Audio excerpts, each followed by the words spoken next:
Hi everyone, this is Caitlin with Kait's Collectibles, and today I'm here to review the Serenity Petite figure by Mega House. Some background information on this figure. It is part of the Petit Chara or Petit Chara line. She is released by Mega House. She was originally released at the Mega Hobby Expo in spring 2014. It was sort of a limited release, so people weren't sure where they were going to be able to get her if they couldn't get her there. But they did eventually announce that Premium Bandai would be doing a release, and they released her around Christmas time. She was also released for people outside of Japan by Crunchyroll, and I believe there was also an Amazon order, though I don't know whether or not there still is any availability to order her there. However, I got her from Crunchyroll, which was a really good deal because with shipping, she only came to about $12, so she was incredibly well priced. So we might as well start with the lovely box that she came in. Compared to the box for the other figures in the Petite line, it's quite big for just one figure. I kind of expected her to be in more of a blind box style of box. As you can see, a really important way to make sure that what you've purchased is an official toy product is a silver or gold sticker on the packaging by them.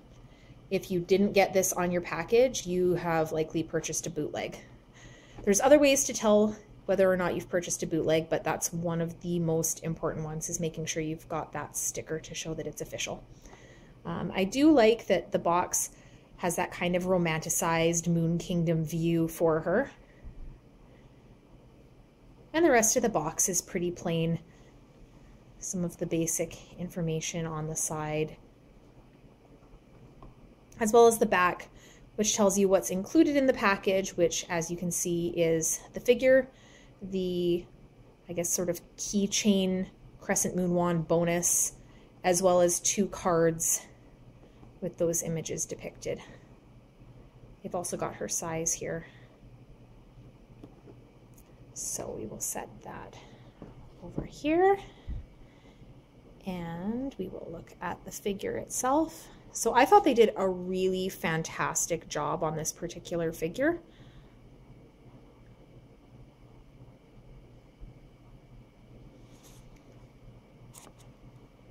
She's quite detailed.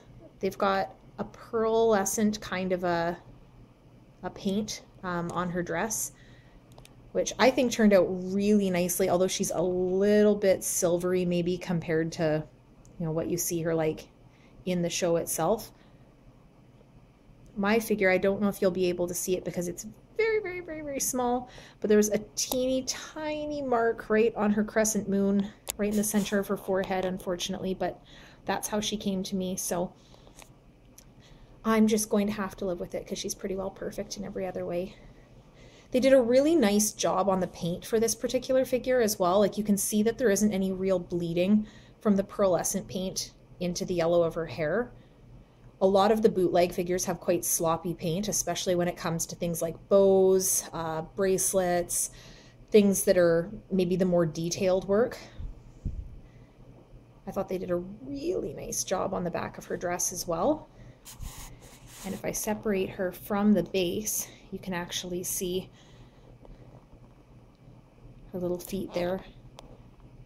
I was a little surprised they didn't actually put shoes on her, like paint little pearlescent shoes, because it's not like Serenity walked around barefoot as far as I know. But I guess they figured no one's going to see it under the dress anyway. She came in 3 basic parts, the head, the body, and the legs. So she was pretty easy to assemble when you compare her to some of the other figures in this line.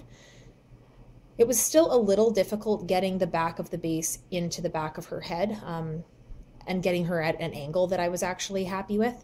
So that took me a little bit of time. The base itself, though, they've really improved on in the last couple of releases for the line. So it still has the same characteristic shape that the rest of the bases have, where it's smaller on the one side and widens out. But with this base, what I really like about it is that they put the crescent moon on it there and it's got a little bit of that shimmery paint to it as well, as opposed to just being a clear plastic base, which would have been a really easy thing for them to do, especially with the silver figure. They could have just done like a clear crystal colored kind of base and left it at that, but I like that they did this way. She also fits basically right over the moon symbol, so you don't necessarily see it while she's standing there, but I do think it's a nice little touch, and it just clips in, so no more broken bases like people were having issues with right at the beginning. One of the other pieces that came with her, and hopefully I'll be able to get a decent view of the detail on this for you, was a little keychain crescent moon wand or moon stick. I was kind of hoping that it would actually be something that maybe the figures could hold. Let's see here. But it's obviously too big for their teeny tiny little hands. The little keychain clip is nice, but I don't know anyone that's collecting these figures that would actually attempt to clip this to something and carry it around with them just for risk of losing it, since obviously there's no way to get a replacement piece. Again, you can see that they did a really nice job on the paint, where you can see that there's the different colors, just like it would be in the anime for it to be pretty accurate.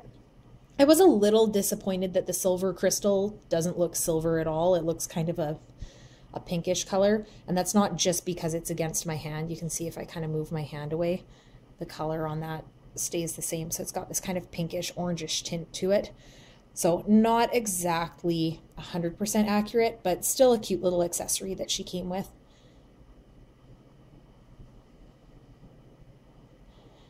There were also 2 cards that you got in the box. So one is the same as the exterior of the box.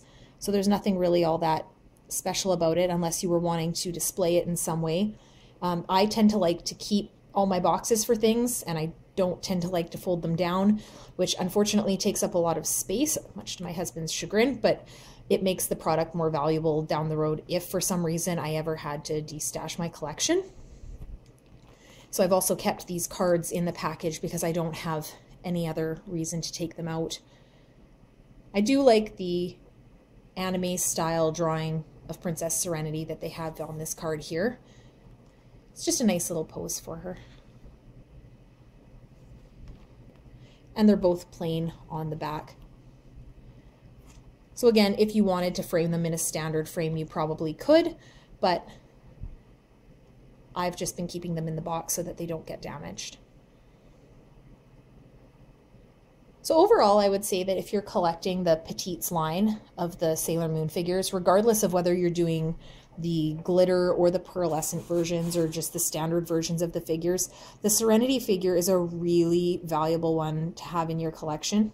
One of the things I didn't touch on that I should have was, again, hard to see, but they do actually have a little bit of a fade on her hair here, so it fades out from being the full yellow color right into sort of a transparent yellow at the base, which I thought again was very princess-like for her. So I would highly recommend getting your hands on this figure, an authentic version of the figure, if you can. She's definitely worth the money spent on her, especially when you compare the cost on some of the other sets and how many figures you get. And the fact that there's only one version of her, no A, B versions to collect, makes it a little bit easier to justify the purchase, even if you do have to get her on the secondary market. So I plan on releasing reviews on the other petite figures that I've collected in the line so far. So if you like, share, and subscribe on this video, that will keep you updated as to when I'm able to do that. And this was Caitlin with Kait's Collectibles. Have a good day.